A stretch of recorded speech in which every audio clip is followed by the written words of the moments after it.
ਸਤਿ ਸ਼੍ਰੀ ਅਕਾਲ, ਨਮਸਕਾਰ, ਆਦਾਬ। ਪਿਛਲੇ ਐਪੀਸੋਡ ਦੇ ਵਿੱਚ ਆਪਾਂ ਗੱਲ ਕੀਤੀ ਸੀ ਆਪਣੇ ਨੌਜਵਾਨ ਬੱਚਿਆਂ ਦੇ ਵਿੱਚ ਵੱਧ ਰਹੀ ਐਂਗਜ਼ਾਇਟੀ ਦੀ, ਡਿਪਰੈਸ਼ਨ ਦੀ ਅਤੇ ਉਹਨਾਂ ਦੇ ਵਿੱਚ ਨਸ਼ੇ ਦੇ ਰੁਝਾਨ ਦੀ ਅਤੇ ਨਾਲ ਹੀ ਆਤਮ ਹੱਤਿਆ ਦੀ ਪ੍ਰਵਿਰਤੀ ਦੀ, ਜਾਂ ਜਿਵੇਂ ਕਹਿ ਲਓ ਵੀ ਆਪਣੇ ਆਪ ਨੂੰ ਨੁਕਸਾਨ ਪਹੁੰਚਾਉਣਾ ਅਤੇ ਦੂਜਿਆਂ ਨੂੰ ਵੀ ਨੁਕਸਾਨ ਪਹੁੰਚਾਉਣਾ, ਜਿਹੜੀ ਇਹ ਪ੍ਰਵਿਰਤੀ ਦੀ ਆਪਾਂ ਗੱਲ ਕੀਤੀ ਸੀ। ਅਤੇ ਦੇਖਿਆ ਸੀ ਕਿ ਕਿਵੇਂ ਜਿਹੜੇ ਅਲੱਗ-ਅਲੱਗ ਪਲੈਨਟ ਨੇ ਉਹ ਆਪਣੇ ਸੁਭਾਅ ਨੂੰ, ਆਪਣੇ ਖਾਣ ਪੀਣ ਨੂੰ ਜਾਂ ਆਪਣੀ ਜਿਹੜੀ ਮੈਂਟਲ ਹੈਲਥ ਹੈ ਉਹਨੂੰ ਕਿਵੇਂ ਪ੍ਰਭਾਵਿਤ ਕਰਦੇ ਆ। ਆਪਾਂ ਗੱਲ ਕੀਤੀ ਸੀ ਲਾਸਟ ਐਪੀਸੋਡ ਦੇ ਵਿੱਚ ਸੂਰਿਆ ਦੀ ਅਤੇ ਚੰਦਰਮਾ ਦੀ।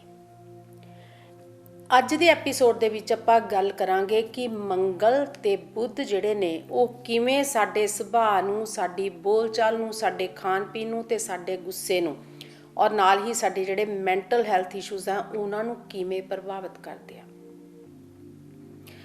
ਮੰਗਲ ਜਿਹੜਾ ਆ ਉਹ ਇੱਕ ਅਗਨੀ ਤੱਤਵ ਵਾਲਾ ਉਗਰ ਸੁਭਾਅ ਦਾ ਪਲੈਨਟ ਮੰਨਿਆ ਗਿਆ।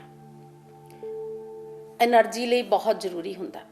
ਕੁਝ ਖਾਸ ਜੌਬਸ ਜਿਨ੍ਹਾਂ ਦੇ ਵਿੱਚ ਸਾਡੇ ਪਰਾਕਰਮ ਦਾ ਭਾਵ ਜ਼ਰੂਰੀ ਹੁੰਦਾ ਆ, ਉਸ ਦੇ ਵਿੱਚ ਇਸ ਦੀ ਬਹੁਤ ਵਧੀਆ ਪੋਜ਼ੀਟਿਵ ਭੂਮਿਕਾ ਵੀ ਹੁੰਦੀ ਆ। ਜਿਵੇਂ ਜਿੰਨੀਆਂ ਪੁਲਿਸ ਦੀਆਂ ਜੌਬਸ ਨੇ, ਮਿਲਟਰੀ ਦੀ ਜੌਬਸ ਨੇ, ਜਾਂ ਕੋਈ ਮਕੈਨੀਕਲ ਇੰਜੀਨੀਅਰ ਹੈ ਜਾਂ ਹੈਵੀ ਡਿਊਟੀ ਮਕੈਨਿਕ ਹੈ, ਇਸ ਤੋਂ ਇਲਾਵਾ ਕੰਪਿਊਟਰ ਇੰਜੀਨੀਅਰ ਜਿਹੜੇ ਕਿਸੇ ਵੀ ਮਸ਼ੀਨਰੀ ਦੇ ਨਾਲ ਜੁੜੇ ਹੋਏ ਆ, ਭਾਵੇਂ ਉਹ ਡਰਾਈਵਿੰਗ ਦਾ ਕੰਮ ਕਿਉਂ ਨਾ ਹੋਵੇ, ਤਾਂ ਉਹਦੇ ਲਈ ਮੰਗਲ ਜਿਹੜਾ ਉਹ ਬਹੁਤ ਜ਼ਰੂਰੀ ਆ। ਪਰ ਜਿਹੜਾ ਮੰਗਲ ਹੈ ਇਹ ਹਰੇਕ ਦੀ ਕੁੰਡਲੀ ਦੇ ਵਿੱਚ ਜਦੋਂ ਤੀਸਰੇ, 6ਵੇਂ, 10ਵੇਂ ਅਤੇ 11ਵੇਂ ਖਾਨੇ ਵਿੱਚ ਹੋਵੇ ਵਧੀਆ ਫਲ ਦਿੰਦਾ। ਇਸ ਤੋਂ ਇਲਾਵਾ ਜਿਹੜੇ ਬਾਕੀ ਖਾਨੇ ਆ ਉਹਨਾਂ ਵਿੱਚ ਇਹ ਕਦੇ ਵਧੀਆ ਫਲ ਨਹੀਂ ਦਿੰਦਾ। ਹਾਂ, ਜੇ ਇਸ ਦੇ ਨਾਲ ਕੋਈ ਵਧੀਆ ਸ਼ੁਭ ਗ੍ਰਹਿ ਬੈਠਾ, ਗੁਰੂ ਬੈਠਾ ਜਾਂ ਉੱਚ ਦਾ ਸੂਰਜ ਬੈਠਾ, ਉੱਚ ਦਾ ਗੁਰੂ ਬੈਠਾ ਜਾਂ ਆਪ 10ਵੇਂ ਖਾਨੇ 'ਚ ਉੱਚ ਦਾ ਹੁੰਦਾ, ਤਾਂ ਫਿਰ ਇਹ ਬਹੁਤ ਵਧੀਆ ਜਿਹੜੇ ਫਲ ਨੇ ਇਹਦੇ ਫਲਾਂ ਵਿੱਚ ਵਾਧਾ ਹੋ ਜਾਂਦਾ। ਅਤੇ ਜਿਵੇਂ ਆਪਾਂ ਪਹਿਲਾਂ ਗੱਲ ਕਰਕੇ ਹਟਿਆ ਤਾਂ ਉਹਨਾਂ ਪ੍ਰੋਫੈਸ਼ਨਸ ਦੇ ਵਿੱਚ ਇਹ ਬੰਦੇ ਨੂੰ ਬੁਲੰਦੀਆਂ ਤੱਕ ਪਹੁੰਚਾ ਦਿੰਦਾ। ਪਰੰਤੂ ਬਾਕੀ ਜਿਹੜੇ ਖਾਨੇ ਆ ਉਹਨਾਂ ਵਿੱਚ ਇਹ ਵਧੀਆ ਫਲ ਨਹੀਂ ਦਿੰਦਾ। ਅਤੇ ਖਾਸ ਕਰਕੇ ਇਹ ਬੈਠਾ ਕਿਹੜੀ ਰਾਸ਼ੀ 'ਚ ਆ, ਕਿਹੜੇ ਲਗਨ 'ਚ ਆ। ਸੋ ਇੱਥੇ ਆਪਾਂ ਅੱਜ ਹੁਣ ਕਿਉਂਕਿ ਅਸੀਂ ਰਾਸ਼ੀਆਂ ਦੀ ਗੱਲ ਕਰਾਂਗੇ ਕਿ ਕਿਹੜੀ ਰਾਸ਼ੀ 'ਚ ਬੈਠਾ, ਨਾ ਕਿ ਕਿਹੜੀ ਰਾਸ਼ੀ 'ਚ ਕਿੱਦਾਂ ਦਾ ਪ੍ਰਭਾਵ ਦਊਗਾ। ਸੋ ਮੇਰੀ ਗੱਲ ਇਹ ਥੋੜ੍ਹੀ ਜਿਹੀ ਕਲੀਅਰ ਕਰਨੀ ਪੈਣੀ ਆ ਆਪਾਂ ਨੂੰ। ਜਿਵੇਂ ਆਪਾਂ ਮੇਸ਼ ਰਾਸ਼ੀ ਵਾਲਿਆਂ ਲਈ ਨਹੀਂ, ਜਦੋਂ ਮੇਸ਼ ਲਗਨ 'ਚ ਬੈਠਾ ਹੋਵੇ, ਯਾਨੀ ਜਿੱਥੇ 1 ਦਾ ਅੰਕ ਲਿਖਿਆ ਹੋਇਆ, ਸੋ ਰਾਸ਼ੀ ਜਿਹੜੀ ਮਰਜ਼ੀ ਹੋਵੇ, ਜਦੋਂ ਵੀ 1 ਦਾ ਅੰਕ ਜਿਹੜਾ ਹੈਗਾ ਉੱਥੇ ਮੰਗਲ ਬੈਠਾ, ਜਾਂ ਜਿਹੜੇ ਬ੍ਰਿਸ਼ਚਿਕ ਲਗਨ ਵਾਲੇ ਹੁੰਦੇ ਆ ਉਹਨਾਂ 'ਚ ਬੈਠਾ ਆ, ਇਹ ਜੇ ਤਾਂ ਇਹਨੂੰ ਸ਼ੁਭ ਗ੍ਰਹਿ ਦੇਖਦੇ ਨੇ ਫਿਰ ਇਹ ਵਧੀਆ ਫਲ ਦਿੰਦਾ, ਨਹੀਂ ਇਹ ਮਾਨਸਿਕ ਭੈ ਦਿੰਦਾ। ਬੰਦੇ ਨੂੰ ਇੱਕ ਅਣਜਾਣਾ ਭੈ ਲੱਗਿਆ ਰਹਿੰਦਾ ਕਿ ਅੱਗੇ ਪਤਾ ਨਹੀਂ ਕੀ ਹੋਣਾ। ਚਾਹੇ ਉਹ ਸਟੂਡੈਂਟ ਹੈ, ਉਹਨੂੰ ਪੜ੍ਹਾਈ ਪ੍ਰਤੀ ਚਿੰਤਾ ਰਹਿੰਦੀ ਆ।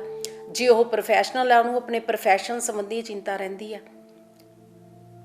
ਅਤੇ ਕਿਸੇ ਨਾ ਕਿਸੇ ਰੂਪ ਦੇ ਵਿੱਚ ਉਹ ਉਸ ਨੂੰ ਕਈ ਵਾਰ ਜਦੋਂ ਨਸ਼ੇ ਵਾਲੇ ਪਾਸੇ ਲੈ ਜਾਵੇ ਤਾਂ ਉਹ ਚੇਨ ਸਮੋਕਰ ਤੱਕ ਬਣ ਜਾਂਦਾ ਆ, ਜੇ ਉਹਨੂੰ ਕਿਸੇ ਹੋਰ ਸ਼ੁਭ ਗ੍ਰਹਿ ਦਾ ਪ੍ਰਭਾਵ ਨਹੀਂ ਮਿਲਦਾ।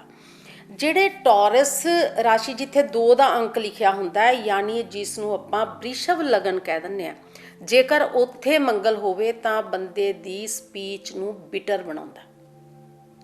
ਉਹ ਬੰਦਾ ਜਿਹੜਾ ਕੌੜੀਆਂ ਗੱਲਾਂ ਕਰਦਾ, ਜਿਸ ਦੇ ਕਰਕੇ ਘਰ ਦੇ ਹਾਲਾਤ ਨੇ ਜਾਂ ਪਰਿਵਾਰ ਨਾਲ ਜਾਂ ਆਪਣੇ ਦੋਸਤਾਂ ਦੇ ਨਾਲ ਜਿਹੜੇ ਸੰਬੰਧ ਬਣਾਉਂਦਾ ਉਹ ਵਧੀਆ ਨਹੀਂ ਬਣਾਉਂਦਾ। ਉਹਦੀ ਸਪੀਚ ਕਰਕੇ ਉਹਦੇ ਰਿਸ਼ਤੇ ਟੁੱਟਦੇ ਬਣਦੇ ਰਹਿੰਦੇ ਆ। ਇਸ ਕਰਕੇ ਵੀ ਉਸ ਨੂੰ ਡਿਪਰੈਸ਼ਨ ਦੀ, ਐਂਗਜ਼ਾਇਟੀ ਦੀ ਜਿਹੜੀ ਪ੍ਰੋਬਲਮ ਹੈ ਉਹ ਆ ਜਾਂਦੀ ਆ।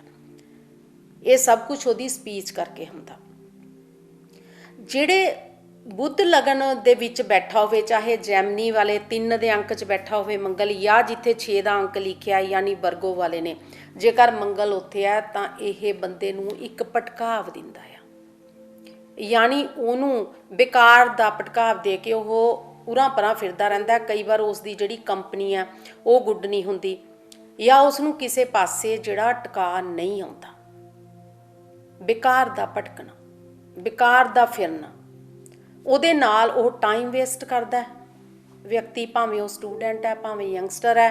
ਅਤੇ ਟਾਈਮ ਵੇਸਟ ਕਰਦੇ, ਜਦੋਂ ਵੀ ਕੋਈ ਟਾਈਮ ਵੇਸਟ ਕਰਦਾ ਉਦੋਂ ਨਹੀਂ ਆਪਾਂ ਨੂੰ ਪਤਾ ਹੁੰਦਾ ਵੀ ਟਾਈਮ ਵੇਸਟ ਹੋ ਰਿਹਾ, ਜਦੋਂ ਉਹਦੇ ਨਤੀਜੇ ਸਾਹਮਣੇ ਆਉਂਦੇ ਆ, ਜਦੋਂ ਸਾਡੀ ਆਊਟਪੁੱਟ ਨਹੀਂ ਕੁਛ ਨਿਕਲਦੀ, ਫਿਰ ਉਹ ਮਾਨਸਿਕ ਰੋਗਾਂ ਦਾ ਕਾਰਨ ਬਣਦੀ ਆ।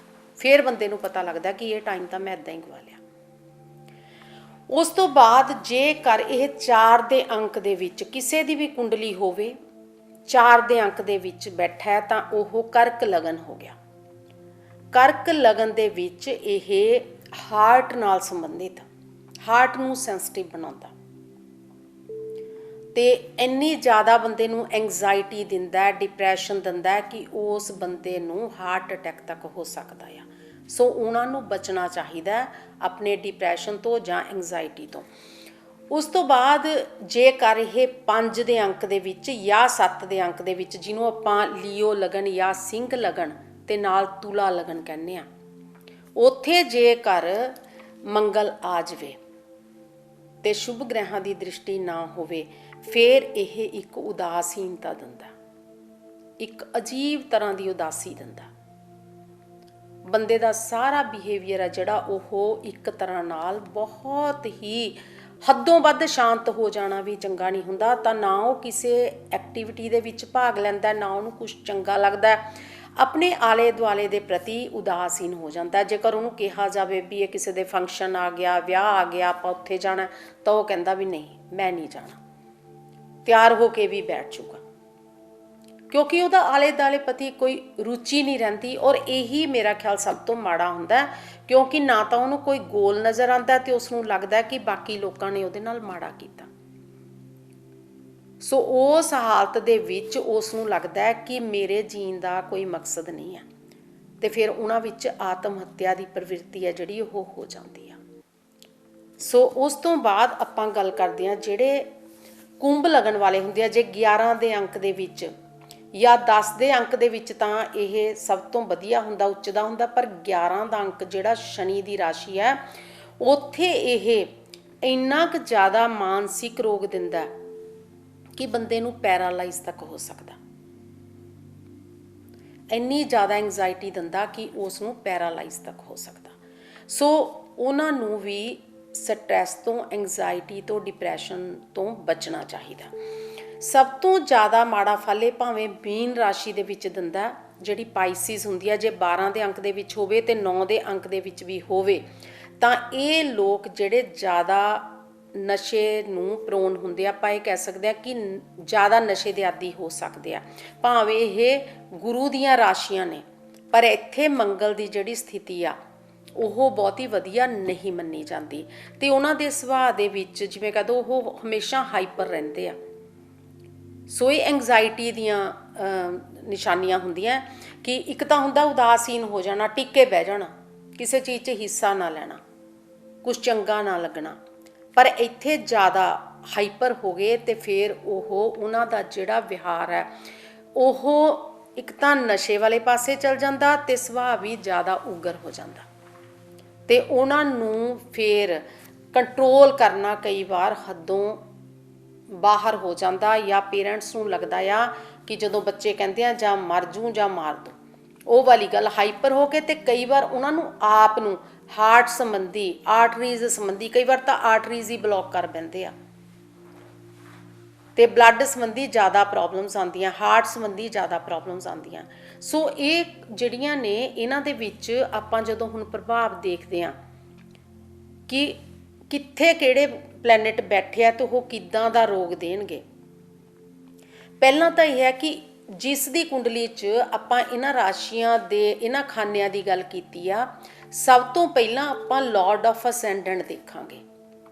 ਕੁਛ ਜਿਹੜੇ ਲਾਰਡ ਆਫ ਅਸੈਂਡੈਂਟ ਹੈਗੇ ਆ, ਜਿਵੇਂ ਆਪਾਂ ਐਕੁਏਰੀਅਸ ਵਾਲਿਆਂ ਦੀ ਗੱਲ ਕੀਤੀ, ਐਕੁਏਰੀਅਸ ਵਾਲੇ ਵੈਸੇ ਤਾਂ ਸ਼ਨੀ ਜਿਹੜੇ ਸ਼ਾਂਤ ਸੁਭਾਅ ਰੱਖਦੇ ਆ, ਪਰ ਉੱਥੇ ਮੰਗਲ ਨੇ ਉਹਨਾਂ ਨੂੰ ਹਾਈ ਬਲੱਡ ਪ੍ਰੈਸ਼ਰ ਦੇ ਦੇਣਾ। ਇੱਥੇ ਹੁਣ ਉਹਨਾਂ ਦੇ ਜਿਹੜੇ ਲਗਨ ਦਾ ਮਾਲਕ ਹੈ ਉਸ ਨੂੰ ਮਜ਼ਬੂਤ ਕਰਨ ਦੀ ਲੋੜ ਹੈ। ਮੰਗਲ ਨੂੰ ਅਸੀਂ ਵੀਕ ਕਰਾਂਗੇ, ਮੰਗਲ ਖਰਾਬ ਕਰ ਰਿਹਾ। ਇੱਥੇ ਆਪਾਂ ਨੂੰ ਮੰਗਲ ਦੀਆਂ ਚੀਜ਼ਾਂ ਦਾਨ ਕਰਨ ਦੀ ਲੋੜ ਹੈ, ਤੇ ਨਾਲ ਹੀ शनि तो उन्होंने 7 ਜਾਂ 14 मुखी रुद्राक्ष या वो ब्लू सफायर या उसकी गैर हाज़री विच नीली स्टोन जिहड़ा है वो पहन सकते हैं। इहदे नाल जिहड़ा उन्हां दा शांत प्रवृत्ति का प्रभाव हैगा वो ठीक रहूगा। इसे तरीके जदों आपां गल करते हैं लियो ते लिब्रा की, जिहड़े लियो वाले इन्हां दा जिहड़ा लॉर्ड ऑफ असेंडेंट आ वो हुंदा सूरज। सो ये मानक पाउणगे, जबकि जिहड़े लीबरा वाले आ इन्हां दे शरीर का मालक ते जिहड़े टॉरस वाले वो शुक्र हुंदा है। ये शुक्र का रतन धारण कर सकते हैं। जेकर इन्हां ने नहीं भी पाउणा तो यह अपने आले दुआले कुछ उदां दीयां चीज़ां जिहड़ियां रख सकते हैं जिहड़ियां शुक्र का प्रतिनिध करदियां ने। जेकर आपां कमरे दे विच वास्तु अनुसार रखना आ तो फिर आपां साउथ ईस्ट कॉर्नर दे विच भावें तुसीं कोई फुल्लां दा जिवें ला लो कोई पेंटिंग लगा लो नाइस जिहड़े जिवें गुलाब दे फुल हुंदे आ या कमल दे फुल हुंदे आ या फिर डिफ्यूज़र लगाया जा सकदा नाइस जी स्मैल दा। सो शुक्र नूं अप कीता जा सकदा। ਉਹਦੇ ਤੁਸੀਂ ਸਟੋਨ ਪਾਓ ਜਾਂ ਨਾ ਪਾਓ, ਫਿਰ ਉਹਦੇ ਨਾਲ ਜਿਹੜੇ ਰਿਲੇਟਿਡ ਆਪਣੇ ਕ੍ਰਿਸਟਲਸ ਹੈਗੇ ਆ ਉਹ ਤੁਸੀਂ ਜਿੱਥੇ ਜ਼ਿਆਦਾ ਟਾਈਮ ਬਿਤਾਉਂਦੇ ਹੋ ਉੱਥੇ ਰੱਖ ਸਕਦੇ ਹੋ। ਜਿਹੜੇ ਪ੍ਰੋਫੈਸ਼ਨਲਸ ਨੇ ਉਹ ਆਪਣੇ ਵਰਕਿੰਗ ਟੇਬਲ 'ਤੇ ਰੱਖ ਸਕਦੇ ਆ, ਸਟੂਡੈਂਟਸ ਆਪਣੇ ਸਟੱਡੀ ਟੇਬਲ 'ਤੇ ਰੱਖ ਸਕਦੇ ਨੇ, ਤਾਂ ਕਿ ਉਹਨਾਂ ਨੂੰ ਜਿਹੜੀਆਂ ਗੁੱਡ ਵਾਈਬਸ ਜਾਂ ਆਪਾਂ ਕਹਿ ਲਈਏ ਵੀ ਠੰਡੀਆਂ ਵਾਈਬ੍ਰੇਸ਼ਨਸ ਕਹਿ ਸਕਦੇ ਆ ਆਪਾਂ ਦੇਸੀ ਭਾਸ਼ਾ 'ਚ, ਕਿ ਉਹ ਉਹਨਾਂ ਨੂੰ ਮਿਲਦੀਆਂ ਰਹਿਣ। ਹੁਣ ਜਦੋਂ ਆਪਾਂ ਮੇਸ਼ ਰਾਸ਼ੀ ਦੀ ਜਾਂ ਬ੍ਰਿਸ਼ਚਿਕ ਰਾਸ਼ੀ ਦੀ ਆਪਾਂ ਗੱਲ ਕਰਦੇ ਹਾਂ, ਹੁਣ ਆਪਾਂ ਰਾਸ਼ੀਆਂ ਦੀ ਗੱਲ ਕਰ ਰਹੇ ਹਾਂ, ਤਾਂ ਉਹਨਾਂ ਦਾ ਜਿਹੜਾ ਬਰਥ ਸਟੋਨ ਹੁੰਦਾ ਉਹ ਹੁੰਦਾ ਹੈ ਮੂੰਗਾ, ਲਾਲ ਮੂੰਗਾ। ਪਰ ਜੇਕਰ ਮੰਗਲ ਦੀ ਸਥਿਤੀ ਪਹਿਲਾਂ ਹੀ ਵਧੀਆ ਨਹੀਂ ਹੈਗੀ ਫਿਰ ਉਹ ਲਾਲ ਮੂੰਗਾ ਪਹਿਨਣ ਦੀ ਬਜਾਏ ਜਿਹੜਾ ਵਾਈਟ ਮੂੰਗਾ ਹੁੰਦਾ ਉਹ ਚਾਂਦੀ 'ਚ ਧਾਰਨ ਕਰਨ। ਸੋ ਇਹ ਕੁਛ ਜਿਹੜੇ ਆਪਾਂ ਇਹਨਾਂ ਲਈ ਕਰ ਸਕਦੇ ਹਾਂ ਮੰਗਲ ਨੂੰ ਸ਼ਾਂਤ ਕਰਨ ਦੇ ਲਈ। ਇਸ ਤੋਂ ਬਾਅਦ ਆਪਾਂ ਗੱਲ ਕਰਾਂਗੇ ਮਰਕਰੀ ਗ੍ਰਹਿ ਬਾਰੇ, ਬੁੱਧ ਗ੍ਰਹਿ ਬਾਰੇ, ਪਰ ਲੈਂਦੇ ਹਾਂ ਉਸ ਤੋਂ ਪਹਿਲਾਂ ਇੱਕ ਛੋਟਾ ਜਿਹਾ ਬ੍ਰੇਕ ਤੇ ਮਿਲਦੇ ਹਾਂ ਬ੍ਰੇਕ ਤੋਂ ਬਾਅਦ।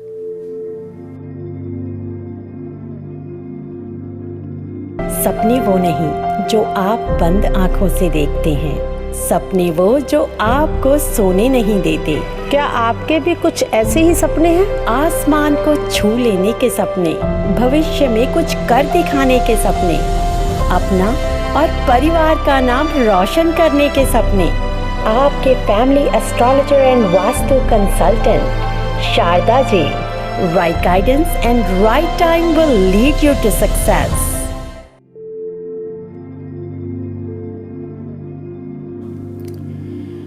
ਬ੍ਰੇਕ ਤੋਂ ਪਹਿਲਾਂ ਆਪਾਂ ਗੱਲ ਕਰ ਰਹੇ ਸੀ ਮਾਰਸ ਬਾਰੇ, ਮੰਗਲ ਗ੍ਰਹਿ ਬਾਰੇ, ਕਿ ਕਿਵੇਂ ਉਹ ਅਲੱਗ-ਅਲੱਗ ਰਾਸ਼ੀਆਂ ਦੇ ਵਿੱਚ ਬੈਠਾ ਹੋਇਆ ਵਧੀਆ ਫਲ ਨਹੀਂ ਦਿੰਦਾ। ਹੁਣ ਆਪਾਂ ਨੈਕਸਟ ਜਿਹੜਾ ਪਲੈਨਟ ਹੈ ਮਰਕਰੀ, ਬੁੱਧ ਜਿਹਨੂੰ ਕਹਿੰਦੇ ਆ, ਬੜਾ ਸੋਬਰ ਜਿਹਾ ਪਲੈਨਟ ਹੈ ਚੰਦਰਮਾ ਦੀ ਤਰ੍ਹਾਂ। ਪਰ ਚੰਦਰਮਾ ਜਿਵੇਂ ਜੇ ਠੀਕ ਨਾ ਹੋਵੇ ਕੁੰਡਲੀ ਦੇ ਵਿੱਚ ਤਾਂ ਸਭ ਤੋਂ ਜ਼ਿਆਦਾ ਰਿਸਪੌਂਸੀਬਲ ਚੰਦਰਮਾ ਹੀ ਹੈਗਾ ਆਪਣੇ ਡਿਪਰੈਸ਼ਨ ਲਈ, ਐਂਗਜ਼ਾਇਟੀ ਲਈ, ਅਤੇ ਸਾਡੀਆਂ ਜਿਹੜੀਆਂ ਕਿਸੇ ਦੀਆਂ ਵੀ ਸੁਸਾਈਡਲ ਥੋਟਸ ਹੋ ਸਕਦੀਆਂ ਨੇ ਸਾਡੇ ਜਿਹੜੇ ਯੰਗਸਟਰਸ ਹੈਗੇ ਆ। ਹੁਣ ਆਪਾਂ ਗੱਲ ਕਰਾਂਗੇ ਕਿ ਮਰਕਰੀ, ਇਸ ਨੂੰ ਬਹੁਤ ਹੀ ਸੌਮਿਆ ਗ੍ਰਹਿ ਮੰਨਿਆ ਗਿਆ। ਹਮੇਸ਼ਾ ਸੂਰਜ ਤੋਂ ਇੱਕ ਖਾਨਾ ਅੱਗੇ ਪਿੱਛੇ ਜਾਂ ਉਹਦੇ ਨਾਲ ਰਹਿੰਦਾ। ਜੇ ਨਾਲ ਹੋਵੇ ਸੂਰਿਆ ਦੇ ਨਾਲ ਤਾਂ ਬੁੱਧ ਅਦਿੱਤਿਆ ਯੋਗ ਬਣਦਾ, ਜਿਹੜਾ ਕਿ ਬਹੁਤ ਵਧੀਆ ਹੈ। ਪਰ ਇਹਦੀ ਇੱਕ ਗੱਲ ਹੈ ਕਿ ਇਹ ਬੁੱਧ ਜਿਹੜੇ ਗ੍ਰਹਿ ਦੇ ਨਾਲ ਬੈਠਾ ਹੋਵੇ ਉਸੇ ਦਾ ਫਲ ਦੇਣਾ ਸ਼ੁਰੂ ਕਰ ਦਿੰਦਾ। ਚੰਗੇ ਗ੍ਰਹਿ ਨਾਲ ਬੈਠਾ ਚੰਗਾ ਫਲ ਦਿੰਦਾ, ਜੇ ਮਾੜੇ ਗ੍ਰਹਿ ਨਾਲ ਬੈਠ ਜੇ ਤਾਂ ਮਾੜਾ ਫਲ ਦਿੰਦਾ। ਕਿਸੇ ਵੀ ਵਿਅਕਤੀ ਦੀ ਜਿਹੜੀ ਸਪੀਚ ਹੈ, ਬਾਣੀ ਜਿਹਨੂੰ ਆਪਾਂ ਕਹਿ ਦਿੰਦੇ ਹਾਂ, ਉਸ ਦੀ ਜਿਹੜੀ ਮਿੱਤਰਤਾ ਹੈਗੀ ਹੈ ਹੋਰਾਂ ਲੋਕਾਂ ਨਾਲ, ਕਿ ਕਿੱਦਾਂ ਦੇ ਉਹ ਫਰੈਂਡਸ ਚੂਜ਼ ਕਰਦਾ, ਅਤੇ ਉਹਦੀ ਜਿਹੜੀ ਵਿਜ਼ਡਮ ਹੈ ਯਾਨੀ ਉਹਦੀ ਦਿਮਾਗੀ ਕੰਮ ਕਰਨ ਦੀ ਜਿਹੜੀ ਤਾਕਤ ਹੈਗੀ ਆ, ਉਹਨਾਂ ਸਾਰਿਆਂ ਲਈ ਬੁੱਧ ਜ਼ਿੰਮੇਵਾਰ ਹੁੰਦਾ। ਸੋ ਜੇ ਤਾਂ ਇਹ ਇਕੱਲਾ ਬੈਠਾ ਹੋਵੇ ਫਿਰ ਤਾਂ ਇਹ ਆਪਣੇ ਵਰਗਾ ਹੀ ਫਲ ਦਿੰਦਾ, ਪਰ ਕਿਸੇ ਦੇ ਨਾਲ ਹੋਣ ਨਾਲ ਇਸ ਦੇ ਜਿਹੜੇ ਫਲ ਨੇ ਉਹਨਾਂ ਦੇ ਵਿੱਚ ਤਬਦੀਲੀ ਆ ਜਾਂਦੀ ਹੈ। ਇਹ ਕਿਸੇ ਦੀ ਕੁੰਡਲੀ ਦੇ ਵਿੱਚ ਵੀ ਦੂਜੇ, ਚੌਥੇ, 6ਵੇਂ, 8ਵੇਂ, 10ਵੇਂ ਅਤੇ 11ਵੇਂ ਖਾਨੇ ਵਿੱਚ ਬੈਠਾ ਹੋਵੇ ਕੁੰਡਲੀ 'ਚ ਤਾਂ ਬਹੁਤ ਵਧੀਆ ਫਲ ਦਿੰਦਾ। ਪਹਿਲੇ ਖਾਨੇ ਦੇ ਵਿੱਚ ਇਹ ਬੰਦੇ ਨੂੰ ਇੱਕ ਤਰ੍ਹਾਂ ਨਾਲ ਇਹ ਵੀ ਮੰਗਲ ਦੀ ਤਰ੍ਹਾਂ ਮਾਨਸਿਕ ਭੈ ਦਿੰਦਾ। ਉਸ ਦੇ ਮਨ ਵਿੱਚ ਇੱਕ ਅਣਜਾਣਾ ਭੈ, ਜਿਵੇਂ ਕਿਸੇ ਚੀਜ਼ 'ਚ ਫਸ ਜਾਣ ਦਾ, ਕਿਸੇ ਕੋਈ ਵੀ ਆਪਾਂ ਕਹਿ ਲਓ ਐਕਟੀਵਿਟੀ ਦੇ ਵਿੱਚ ਫਸ ਜਾਣ ਦਾ ਹਰ ਵੇਲੇ ਜਿਹੜਾ ਫਿਕਰ ਆ ਉਹਨੂੰ ਲੱਗਿਆ ਰਹਿੰਦਾ। ਔਰ ਜਦੋਂ ਵੀ ਇਹ ਤੀਸਰੇ ਤੇ 7ਵੇਂ ਖਾਨੇ ਦੇ ਵਿੱਚ ਹੋਵੇ ਤਾਂ ਇਹ ਕਲੇਸ਼ ਪੈਦਾ ਕਰਦਾ। ਉਹ ਕਲੇਸ਼ ਜਿਹੜਾ ਆ ਪਰਿਵਾਰਕ ਕਲੇਸ਼ ਵੀ ਹੋ ਸਕਦਾ, ਮਾਨਸਿਕ ਕਲੇਸ਼ ਵੀ ਹੋ ਸਕਦਾ।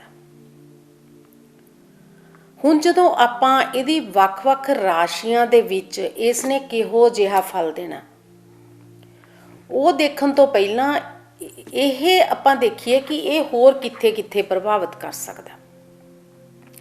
ਜਿਹੜਾ ਬੁੱਧ ਹੈਗਾ ਇਹ ਸਟੂਡੈਂਟਸ ਦੇ ਵਿੱਚ, ਯੰਗਸਟਰਸ ਦੇ ਵਿੱਚ ਆਪਣੇ ਜਿਹੜੇ ਮਿੱਤਰ ਚੂਜ਼ ਕਰਨੇ ਆ ਉਹਨਾਂ ਦੇ ਨਾਲ ਸੰਬੰਧ ਰੱਖਦਾ। ਕਈ ਵਾਰ ਉਹ ਮਿੱਤਰ ਵਧੀਆ ਚੁਣ ਲੈਂਦੇ ਆ, ਪਰ ਫਿਰ ਜਦੋਂ ਮਿੱਤਰਾਂ ਦੇ ਦੂਜੇ ਫਰੈਂਡਸ ਦੇ ਨਾਲ ਹੋਰ ਅਲੱਗ ਗਰੁੱਪ ਬਣ ਜਾਂਦੇ ਆ ਤਾਂ ਇਹਨਾਂ ਨੂੰ ਉਹਨਾਂ ਦੇ ਖੋਣ ਦਾ ਡਰ ਜਿਹੜਾ ਆ ਉਹ ਲੱਗਿਆ ਰਹਿੰਦਾ। ਤੇ ਜੇਕਰ ਇਹਨਾਂ ਦੀ ਮਿੱਤਰ ਮੰਡਲੀ ਹੈ ਜਿਹੜੀ ਇਹਨਾਂ ਦੀ ਫਰੈਂਡਸ਼ਿਪ ਆ ਉਹ ਗਲਤ ਵਿਅਕਤੀਆਂ ਨਾਲ ਹੋ ਜਾਵੇ ਤਾਂ ਇਹ ਕਿਸੇ ਦੇ ਪਿੱਛੇ ਲੱਗ ਕੇ ਕੁਝ ਵੀ ਕਰ ਸਕਦੇ ਹੁੰਦੇ ਆ, ਜੇ ਆਪਣਾ ਜਿਹੜਾ ਬੁੱਧ ਗ੍ਰਹਿ ਆ ਉਹ ਵਧੀਆ ਨਾ ਹੋਵੇ। ਹੁਣ ਇਹ ਕਿਹੜੀ ਲਗਨ ਦੇ ਵਿੱਚ ਬੈਠਾ, ਹੁਣ ਆਪਾਂ ਖਾਨੇ ਤਾਂ ਦੇਖੇ ਕਿ ਕਿਹੜੇ ਖਾਨਿਆਂ 'ਚ ਵਧੀਆ ਫਲ ਦਿੰਦਾ, ਪਰ ਕਿਹੜੀ ਰਾਸ਼ੀ 'ਚ ਬੈਠਾ, ਕਿਹੜੇ ਲਗਨ 'ਚ ਬੈਠਾ, ਉਦੋਂ ਇਹਨੇ ਕਿਹੜਾ ਫਲ ਦੇਣਾ। ਸੋ ਜਦੋਂ ਵੀ ਇਹ ਮੇਸ਼ ਰਾਸ਼ੀ 'ਚ ਬੈਠਾ ਹੁੰਦਾ, ਕਈ ਵਾਰ ਸੂਰਜ ਦੇ ਨਾਲ ਬੈਠਾ ਹੁੰਦਾ ਤਾਂ ਬੁੱਧ ਆਦਿਤਿਆ ਯੋਗ ਬਣਾਉਂਦਾ। ਜੇ ਸੂਰਿਆ ਦੇ ਨਾਲ ਬੈਠਾ ਬੁੱਧ ਆਦਿਤਿਆ ਯੋਗ ਤਾਂ ਹੈਗਾ, ਪਰ ਨਾਲ ਹੀ ਹੈਲੂਸੀਨੇਸ਼ਨ ਦੀ ਪ੍ਰੋਬਲਮ ਦਿੰਦਾ। ਕਈ ਵਾਰ ਤੁਸੀਂ ਸੁਣਿਆ ਹੋਣਾ ਜਿਨ੍ਹਾਂ ਨੂੰ ਜ਼ਿਆਦਾ ਐਂਗਜ਼ਾਇਟੀ ਜਾਂ ਡਿਪਰੈਸ਼ਨ ਹੁੰਦਾ ਤਾਂ ਉਹਨਾਂ ਨੂੰ ਇਹ ਲੱਗਦਾ ਕਿ ਮੇਰੇ ਆਲੇ ਦੁਆਲੇ ਜਿਵੇਂ ਕੋਈ ਪਰਛਾਵਾਂ ਜਿਹਾ ਫਿਰਦਾ, ਜਾਂ ਉਹਨਾਂ ਨੂੰ ਲੱਗਦਾ ਵੀ ਕੋਈ ਮੈਨੂੰ ਨੁਕਸਾਨ ਪਹੁੰਚਾ ਦੂਗਾ, ਹਾਲਾਂਕਿ ਕੁਝ ਨਹੀਂ ਹੁੰਦਾ, ਹੈਲੂਸੀਨੇਸ਼ਨ ਹੁੰਦੀ ਆ। ਕਈਆਂ ਨੂੰ ਇਹ ਹੁੰਦਾ ਆ ਵੀ ਜ਼ਿਆਦਾ ਸੁਪਨੇ ਉਸ ਤਰ੍ਹਾਂ ਦੇ ਆਉਂਦੇ ਆ, ਉਹ ਕਹਿੰਦੇ ਜੀ ਮੈਨੂੰ ਤਾਂ ਰੱਬ ਦਿਖਦਾ, ਮੈਨੂੰ ਫਲਾਣਾ ਦਿਖਿਆ ਆ ਤੇ ਉਹਨਾਂ ਨੇ ਮੈਨੂੰ ਇੱਦਾਂ ਗਾਈਡ ਕੀਤਾ, ਇੱਦਾਂ ਗਾਈਡ ਕੀਤਾ। ਖਾਸ ਕਰਕੇ ਕਈ ਵਾਰ 5ਵੇਂ ਖਾਨੇ 'ਚ ਜੇ ਮੇਸ਼ ਰਾਸ਼ੀ ਹੋਵੇ ਤਾਂ ਮੇਸ਼ ਲਗਨ ਹੋਵੇ, ਉੱਥੇ ਇਹ ਹੋਵੇ। ਤੇ 9th ਹਾਊਸ ਦੇ ਵਿੱਚ ਤਾਂ ਕਈ ਵਾਰ ਇਹ ਬੰਦਾ ਜਿਵੇਂ ਕਹਿੰਦੇ ਉੱਚੀ ਉੱਚੀ ਪ੍ਰਲਾਪ ਕਰਨ ਲੱਗ ਜਾਂਦਾ। ਆਮ ਕਰਕੇ ਆਪਣੇ ਤਾਂ ਇੱਥੇ ਇਹ ਨਹੀਂ, ਵਧੀਆ ਗੱਲ ਆ, ਇੰਡੀਆ ਦੇ ਵਿੱਚ ਕਈ ਖੇਡਣ ਲੱਗ ਜਾਂਦੇ ਨੇ, ਸਿਰ ਸੁਰ ਹਿਲਾਉਣ ਲੱਗ ਜਾਂਦੇ ਆ ਵੀ ਮੇਰੇ 'ਚ ਤਾਂ ਫਲਾਣਾ ਦੇਵੀ ਦੇਵਤਾ ਆਉਂਦਾ ਆ, ਮੇਰੇ 'ਚ ਫਲਾਣਾ ਦੇਵੀ ਦੇਵਤਾ ਆਉਂਦਾ, ਜਾਂ ਮੇਰੇ ਨਾਲ ਗੱਲਾਂ ਕਰਕੇ ਜਾਂਦਾ। ਉਹ ਕੁਛ ਨਹੀਂ ਹੁੰਦਾ, ਇੱਕ ਹੈਲੂਸੀਨੇਸ਼ਨ ਹੁੰਦੀ ਆ, ਮਾਨਸਿਕ ਰੋਗ ਹੈ। ਸੋ ਇਹ ਸਾਰਾ ਬੁੱਧ ਦੇ ਕਾਰਨ ਹੁੰਦਾ। ਜੇਕਰ ਇਹ ਮੇਸ਼ ਲਗਨ 'ਚ, ਕਰਕ ਲਗਨ ਜਿੱਥੇ 4 ਦਾ ਅੰਕ ਲਿਖਿਆ ਜਾਂ ਕੁੰਭ ਜਿੱਥੇ 11 ਦਾ ਅੰਕ ਲਿਖਿਆ, ਉੱਥੇ ਜੇਕਰ ਬੁੱਧ ਤੇ ਸੂਰਿਆ ਇਕੱਠੇ ਬੈਠੇ ਆ ਜਾਂ ਬੁੱਧ ਉੱਥੇ ਕਿਸੇ ਪਾਪ ਪ੍ਰਭਾਵ ਦੇ ਹੇਠ ਆ ਗਿਆ ਤਾਂ ਹੈਲੂਸੀਨੇਸ਼ਨ ਦੀ ਵੀ ਪ੍ਰੋਬਲਮ ਆਉਂਦੀ ਹੈ ਤੇ ਉਹਦੇ ਕਰਕੇ ਮਾਨਸਿਕ ਵਿਕਾਰ, ਮੈਂਟਲ ਹੈਲਥ ਠੀਕ ਨਹੀਂ ਰਹਿੰਦੀ ਬੰਦੇ ਦੀ। ਅਜੀਬ ਅਜੀਬ ਗੱਲਾਂ ਕਰਦਾ, ਪਾਗਲਪਨ ਦੀਆਂ ਗੱਲਾਂ ਕਰਦਾ।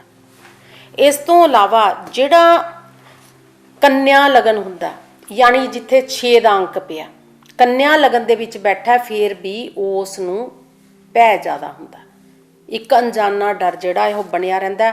ਉਹਦੇ ਕਰਕੇ ਜਿਹੜੇ ਮਾਨਸਿਕ ਰੋਗ ਨੇ, ਚਾਹੇ ਉਹ ਡਿਪਰੈਸ਼ਨ ਹੈ, ਚਾਹੇ ਐਂਗਜ਼ਾਇਟੀ ਆ, ਉਹ ਕਿਸੇ ਭੈ ਕਰਕੇ ਵੱਧਦੇ ਆ। ਫਿਰ ਉਸ ਐਂਗਜ਼ਾਇਟੀ ਜਾਂ ਡਿਪਰੈਸ਼ਨ ਕਰਕੇ ਉਸ ਭੈ ਦੇ ਅੰਡਰ ਆ ਕੇ ਕਈ ਵਾਰ ਐਡਿਕਸ਼ਨ ਵਾਲੇ ਪਾਸੇ ਲੱਗ ਜਾਂਦੇ ਆ। ਫਿਰ ਉਹ ਪਹਿਲਾਂ ਜਿਵੇਂ ਉਸ ਇੱਕ ਹਾਲਾਤ ਤੋਂ ਬਚਣ ਦੇ ਲਈ ਜਦੋਂ ਉਹ ਕਿਸੇ ਚੀਜ਼ ਦਾ, ਜਿਵੇਂ ਐਡਿਕਸ਼ਨ ਦਾ ਜਾਂ ਡਰੱਗਸ ਦਾ ਸਹਾਰਾ ਲੈਂਦੇ ਆ, ਫਿਰ ਉਹ ਉਹਨਾਂ ਦੀ ਹੌਲੀ ਹੌਲੀ ਹੈਬਿਟ ਬਣ ਜਾਂਦੀ ਆ, ਫਿਰ ਉਸ ਚੋਂ ਨਹੀਂ ਨਿਕਲ ਪਾਉਂਦੇ। ਇੱਕ ਛੋਟੀ ਸਮੱਸਿਆ ਚੋਂ ਨਿਕਲਣ ਲਈ ਇੱਕ ਵੱਡੀ ਸਮੱਸਿਆ ਮੁੱਲ ਲੈ ਲੈਂਦੇ ਆ। ਉਸ ਤੋਂ ਬਾਅਦ ਜਿਹੜੇ ਬ੍ਰਿਸ਼ਚਿਕ ਲਗਨ ਵਾਲੇ ਹੁੰਦੇ ਆ, ਜੇ ਇਹ 8 ਦੇ ਅੰਕ ਦੇ ਵਿੱਚ ਬੈਠਾ, 8 ਦੇ ਅੰਕ ਵਿੱਚ ਬੈਠਾ, ਫਿਰ ਇਹ ਵੀ ਉਦਾਸੀਨਤਾ ਦਿੰਦਾ, ਬੰਦੇ ਨੂੰ ਇੱਕ ਵੈਰਾਗ ਦਿੰਦਾ।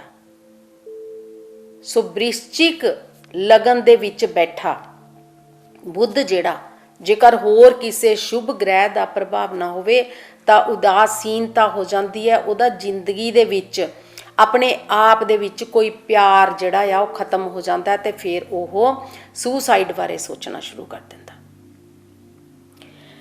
ਜਿਹੜੇ ਧਨੂ ਰਾਸ਼ੀ ਦੇ ਵਿੱਚ, ਜੇਕਰ ਧਨੂ ਲਗਨ 'ਚ ਬੈਠਾ ਹੋਵੇ ਜਿੱਥੇ 9 ਦਾ ਅੰਕ ਲਿਖਿਆ ਆ, 9 ਦੇ ਅੰਕ ਦੇ ਵਿੱਚ ਬੁੱਧ ਬੈਠਾ ਆ, ਜੇਕਰ ਇਹ ਪਾਪ ਪ੍ਰਭਾਵ ਦੇ ਵਿੱਚ ਹੈ ਤਾਂ ਬੰਦੇ ਦਾ ਕਿਸੇ ਕੰਮ ਵਿੱਚ ਮਨ ਨਹੀਂ ਲੱਗਦਾ।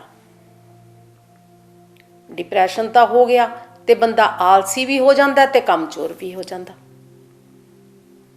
ਫਿਰ ਉਹਦਾ ਪਹਿਲਾਂ ਤਾਂ ਇਹ ਹੈ ਕਿ ਕਿਸੇ ਕੰਮ 'ਚ ਮਨ ਨਹੀਂ ਲੱਗਦਾ, ਫਿਰ ਹੌਲੀ ਹੌਲੀ ਉਹ ਬੈਠਾ ਹੀ ਰਹਿੰਦਾ। ਕਈ ਵਾਰ ਐਦਾਂ ਦੇ ਪੇਰੈਂਟਸ ਦੇ ਮੈਨੂੰ ਫੋਨ ਆਉਂਦੇ ਆ, ਉਹ ਕਹਿੰਦੇ ਜੀ ਉਹ ਤਾਂ ਹਿੱਲਦਾ ਹੀ ਨਹੀਂ, ਉਹ ਤਾਂ ਆਪਣੇ ਕਮਰੇ 'ਚੋਂ ਨਹੀਂ ਨਿਕਲਦਾ, ਅਸੀਂ ਬਾਰ-ਬਾਰ ਉਹਨੂੰ ਕਹਿੰਦੇ ਆ ਤੂੰ ਇਹ ਕੰਮ ਕਰ ਲੈ, ਪਰ ਉਹ ਇੱਕ ਆਲਸ ਹੈ। ਉਸ 'ਚੋਂ ਨਿਕਲਣ ਲਈ ਵੀ ਉਹਨੂੰ ਆਪਣੇ ਆਪ ਦੇ ਨਾਲ ਕੁਛ ਨਾ ਕੁਛ ਉਪਾਅ ਕਰਨੇ ਪੈਣਗੇ ਉਸ ਆਲਸ 'ਚੋਂ ਨਿਕਲਣ ਦੇ ਲਈ। ਮੀਨ ਲਗਨ ਦੇ ਵਿੱਚ ਜਿੱਥੇ 12 ਦਾ ਅੰਕ ਲਿਖਿਆ ਹੁੰਦਾ ਉੱਥੇ ਬੁੱਧ ਬੈਠਾ ਹੋਵੇ ਤਾਂ ਬੁੱਧ ਉੱਥੇ ਨੀਚ ਦਾ ਹੋ ਜਾਂਦਾ 12 ਦੇ ਅੰਕ ਦੇ ਵਿੱਚ, ਜਿਹਨੂੰ ਆਪਾਂ ਮੀਨ ਲਗਨ ਕਹਿੰਦੇ ਆ।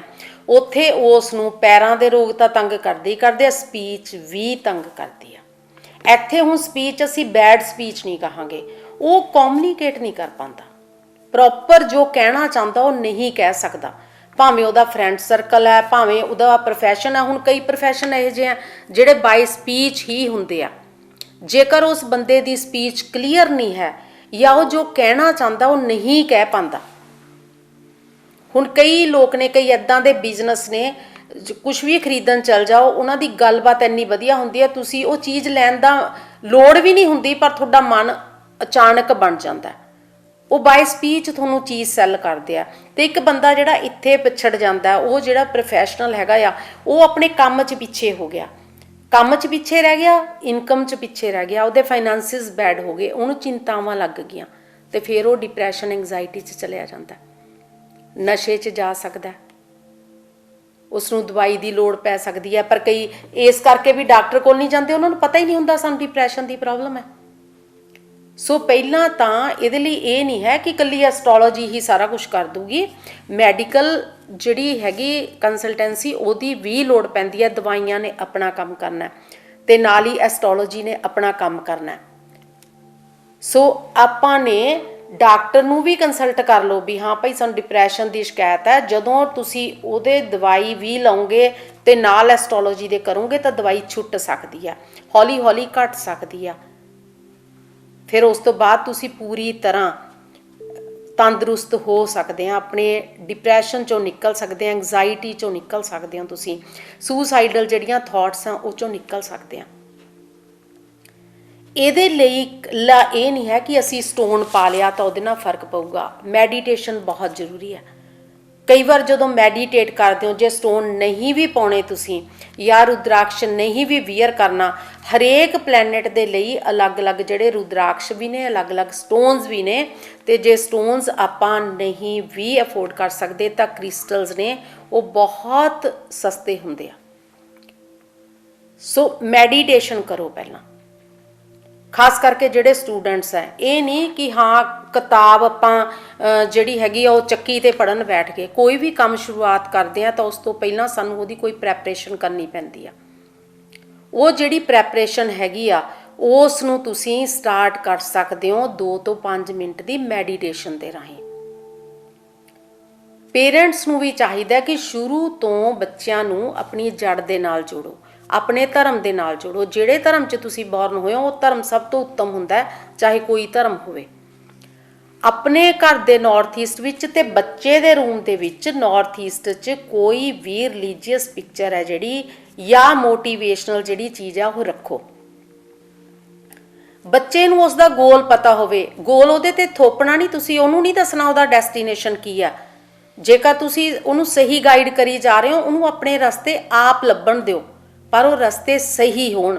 ਉਹ ਸਹੀ ਦੇ ਲਈ ਜਿਹੜੀ ਸੋਚ ਹੈ ਜਿਹੜੀ ਉਹ ਸਹੀ ਹੋਣੀ ਜ਼ਰੂਰੀ ਆ। ਉਹ ਸੋਚ ਜਿਹੜੀ ਵਿਜ਼ਡਮ ਹੈਗੀ ਆ ਉਹ ਬੁੱਧ ਨੇ, ਮਰਕਰੀ ਨੇ ਦੇਣੀ ਆ। ਇਸ ਦਾ ਖਾਸ ਕਰਕੇ ਬੁੱਧ ਦਾ ਜਿਹੜਾ ਪ੍ਰਭਾਵ ਹੈ ਉਹ ਸਾਡੇ ਬ੍ਰੇਨ ਦੇ ਰਾਈਟ ਸਾਈਡ ਤੇ ਜ਼ਿਆਦਾ ਹੁੰਦਾ। ਕਦੇ ਤੁਸੀਂ ਸੋਚਿਆ ਵੀ ਜਦੋਂ ਆਪਾਂ ਕੋਈ ਸ਼ਾਪਿੰਗ ਕਰਦੇ ਆ ਜਾਂ ਕੈਲਕੂਲੇਸ਼ਨਸ ਕਰਦੇ ਆ, ਹਮੇਸ਼ਾ ਆਪਾਂ ਆਪਣੇ ਬ੍ਰੇਨ ਦਾ ਰਾਈਟ ਪਾਸਾ ਜਿਹੜਾ ਉਹ ਯੂਜ਼ ਕਰਦੇ ਆ। ਔਰ ਇਹਦੇ ਲਈ ਤੁਸੀਂ ਕੀ ਕਰ ਸਕਦੇ ਹੋ, ਜ਼ਰੂਰੀ ਨਹੀਂ ਕਿ ਬੱਚਿਆਂ ਨੂੰ ਆਪਾਂ ਕਹੋ ਭਈ ਤੁਸੀਂ ਸਟੋਨ ਪਾਓ, ਉਹਨਾਂ ਦਾ ਵਾਤਾਵਰਨ ਉੱਦਾਂ ਦਾ ਬਣਾਓ। ਹੁਣ ਜਿਹੜੇ ਬੱਚੇ ਉਹਨਾਂ 'ਚ ਦੇਖੋ ਵੀ ਉਹਨਾਂ ਦੇ ਪਲੈਨਟ ਕੀ ਕਹਿੰਦੇ ਆ, ਉਹਨੂੰ ਕਿਸ ਚੀਜ਼ ਦੀ ਲੋੜ ਹੈ, ਉਸ ਦੀ ਕੁੰਡਲੀ ਦੇ ਵਿੱਚ ਉਹਦੇ ਹੋਰੋਸਕੋਪ 'ਚ ਬੁੱਧ ਕਿੱਥੇ ਬੈਠਾ, ਕੀ ਖਰਾਬ ਕਰ ਰਿਹਾ ਉਹਨੂੰ, ਬੁੱਧ ਖਰਾਬ ਕਰ ਰਿਹਾ ਜਾਂ ਉਸ ਨੂੰ ਮੰਗਲ ਖਰਾਬ ਕਰ ਰਿਹਾ, ਜਾਂ ਗੁਰੂ ਵੀ ਆਪਾਂ ਉਹਨਾਂ ਦੀ ਗੱਲ ਕਰਾਂਗੇ ਚੰਦਰਮਾ ਖਰਾਬ ਕਰ ਰਿਹਾ, ਸੂਰਿਆ ਖਰਾਬ ਕਰ ਰਿਹਾ, ਉਹ ਦੇਖ ਕੇ ਉੱਦਾਂ ਦਾ ਉਹਦੇ ਆਲੇ ਦੁਆਲੇ ਦਾ ਵਾਤਾਵਰਨ ਹੈ ਜਿਹੜਾ ਉਹ ਬਣਾਓ। ਔਰ ਉਹਨਾਂ ਦਾ ਜਿਹੜਾ ਕਮਰੇ ਦੇ ਵਿੱਚ ਪ੍ਰੋਪਰ ਲਾਈਟ ਦਾ ਇੰਤਜ਼ਾਮ ਹੋਵੇ, ਜਿਹੜੀ ਰੋਸ਼ਨੀ ਆ ਉਹ ਨੈਚੁਰਲ ਹੋਣੀ ਚਾਹੀਦੀ ਆ। ਨੈਚੁਰਲ ਰੋਸ਼ਨੀ ਦੇ ਨਾਲ ਪੋਜ਼ਿਟਿਵਿਟੀ ਬਹੁਤ ਆਉਂਦੀ ਆ। ਚੰਦਰਮਾ ਜੇਕਰ ਉਹਦਾ ਨਹੀਂ ਵਧੀਆ, ਉਹਦੇ ਲਈ ਵੀ ਆਪਾਂ ਦੱਸੇ ਸੀ। ਹੁਣ ਬੁੱਧ ਦੇ ਲਈ ਇਹ ਆ ਕਿ ਜਿਵੇਂ ਜੇਡ ਹੈਗਾ ਆ, ਜੇਡ ਦਾ ਟਰੀ ਮਿਲ ਜਾਂਦਾ, ਗ੍ਰੀਨ ਐਵੈਂਚੁਰੀਅਨ ਦਾ ਟਰੀ ਮਿਲ ਜਾਂਦਾ ਆ, ਉਹ ਰੱਖ ਸਕਦੇ ਹੋ। ਮੰਗਲ ਜੇਕਰ ਹਾਈਪਰ ਕਰ ਰਿਹਾ, ਉਹਦੇ ਲਈ ਤੁਸੀਂ ਚੰਦਰਮਾ ਦੀ ਜਾਂ ਗੁਰੂ ਦੀ ਹੈਲਪ ਲੈ ਸਕਦੇ ਹੋ। ਜਿਹੜੇ ਬੱਚੇ ਪ੍ਰੋਪਰ ਕਮਿਊਨੀਕੇਟ ਨਹੀਂ ਕਰ ਸਕਦੇ, ਕਮਿਊਨੀਕੇਸ਼ਨ ਸਕਿੱਲ ਦੀ ਉਹਨਾਂ ਦੇ ਵਿੱਚ ਕਮੀ ਹੈਗੀ ਆ, ਤਾਂ ਲੈਪਿਸ ਲਜ਼ੂਲੀ ਜਿਹੜਾ ਕ੍ਰਿਸਟਲ ਆ ਉਹ ਬਹੁਤ ਹੈਲਪ ਕਰਦਾ। ਉਹਦੇ ਟੰਬਲਸ ਲੈ ਕੇ ਤੁਸੀਂ ਉਹਦੇ ਸਟੱਡੀ ਟੇਬਲ 'ਤੇ ਜਾਂ ਉਹਦੇ ਨਾਈਟ ਟੇਬਲ 'ਤੇ ਰੱਖ ਸਕਦੇ ਹੋ। ਜੇਕਰ ਉਹ ਨੈਗੇਟਿਵ ਸੋਚ ਰਿਹਾ ਤਾਂ ਸਿਟਰਿਨ ਜਿਹੜਾ ਆ ਉਹ ਬਹੁਤ ਵਧੀਆ ਆ। ਉਸ ਤੋਂ ਇਲਾਵਾ ਕਈ ਵਾਰ ਡਿਸੀਜ਼ਨ ਮੇਕਿੰਗ ਪਾਵਰ ਜਿਹਦੇ ਲਈ ਕਿ ਮਰਕਰੀ ਜ਼ਿੰਮੇਵਾਰ ਹੈ, ਬੰਦਾ ਬੋਲਡ ਡਿਸੀਜ਼ਨ ਨਹੀਂ ਲੈ ਪਾਉਂਦਾ। ਜਦੋਂ ਡਿਸੀਜ਼ਨ ਹੀ ਤੁਹਾਡਾ ਰਾਈਟ ਟਾਈਮ 'ਤੇ ਰਾਈਟ ਡਿਸੀਜ਼ਨ ਨਾ ਹੋਇਆ, ਉਹ ਸਾਨੂੰ ਸਟੱਡੀ 'ਚ ਜਾਂ ਸਾਡੇ ਪ੍ਰੋਫੈਸ਼ਨ ਦੇ ਵਿੱਚ ਸਾਨੂੰ ਪਿੱਛੇ ਛੱਡ ਸਕਦਾ ਹੈ। ਤਾਂ ਉਹਦੇ ਲਈ ਗ੍ਰੀਨ ਵੈਂਚੁਰਨ ਦੀ ਜਿਹੜੀ ਵਰਤੋਂ ਹੈ ਤੁਸੀਂ ਕਰ ਸਕਦੇ ਹੋ। ਤੇ ਕਈਆਂ ਦਾ ਜੇ ਉਹਨਾਂ ਨੂੰ ਹਾਰਟ ਲੱਗਦਾ ਆ ਕਿ ਕਿਸੇ ਕੰਮ 'ਚ ਮਨ ਨਹੀਂ ਲੱਗਦਾ, ਜਾਂ ਮੈਨੂੰ ਆਪਣੇ ਆਪ ਨਾਲ ਪਿਆਰ ਨਹੀਂ ਰਿਹਾ, ਜਾਂ ਮੈਨੂੰ ਜ਼ਿੰਦਗੀ ਨਾਲ ਪਿਆਰ ਨਹੀਂ ਰਿਹਾ, ਇਹਦੇ ਲਈ ਰੋਜ਼ ਕੁਆਰਟਸ ਵਰਤ ਸਕਦੇ ਹੋ। ਜਾਂ ਜਿਹੜੇ ਤੁਹਾਡੇ ਲਗਨ ਦਾ ਮਾਲਕ ਹੈ, ਲਾਰਡ ਆਫ ਅਸੈਂਡੈਂਟ ਆ, ਉਹਦਾ ਸਟੋਨ ਪਾ ਸਕਦੇ ਹੋ। ਸੋ ਇਹ ਕੁਝ ਚੀਜ਼ਾਂ ਸੀ ਜਿਹੜੀਆਂ ਆਪਾਂ ਨੇ ਅੱਜ ਡਿਸਕਸ ਕੀਤੀਆਂ, ਤੇ ਨੈਕਸਟ ਐਪੀਸੋਡ ਦੇ ਵਿੱਚ ਵੀ ਆਪਾਂ ਗੱਲ ਕਰਾਂਗੇ ਜੁਪੀਟਰ ਪਲੈਨਟ ਦੀ, ਜਿਹੜਾ ਕਿ ਇੱਕ ਬਹੁਤ ਵਧੀਆ ਗ੍ਰਹਿ ਮੰਨਿਆ ਗਿਆ, ਪਰ ਇਹ ਵੀ ਡਿਪਰੈਸ਼ਨ ਤੇ ਐਂਗਜ਼ਾਇਟੀ ਦੇ ਵਿੱਚ ਪ੍ਰੋਬਲਮਸ ਦਿੰਦਾ। ਸੋ ਇਸੇ ਦੇ ਨਾਲ ਸਮਾਂ ਜਿਹੜਾ ਇਜਾਜ਼ਤ ਨਹੀਂ ਦਿੰਦਾ, ਸੋ ਆਗਿਆ ਚਾਹੁੰਦੀ ਹਾਂ। ਤੇ ਇਹ ਐਪੀਸੋਡ ਤੁਸੀਂ YouTube ਤੇ ਵੀ ਜਾ ਕੇ ਦੇਖ ਸਕਦੇ ਹੋ। ਜੇ ਤੁਹਾਡਾ ਕੋਈ ਵੀ ਕੁਐਸਚਨ ਹੈ, ਤੁਸੀਂ ਮੈਨੂੰ ਕਾਲ ਕਰ ਸਕਦੇ ਹੋ, ਈਮੇਲ ਕਰ ਸਕਦੇ ਹੋ। ਇਸੇ ਦੇ ਨਾਲ ਤੁਹਾਡਾ ਸਾਰਿਆਂ ਦਾ ਬਹੁਤ ਬਹੁਤ ਸ਼ੁਕਰੀਆ। ਸਤਿ ਸ਼੍ਰੀ ਅਕਾਲ।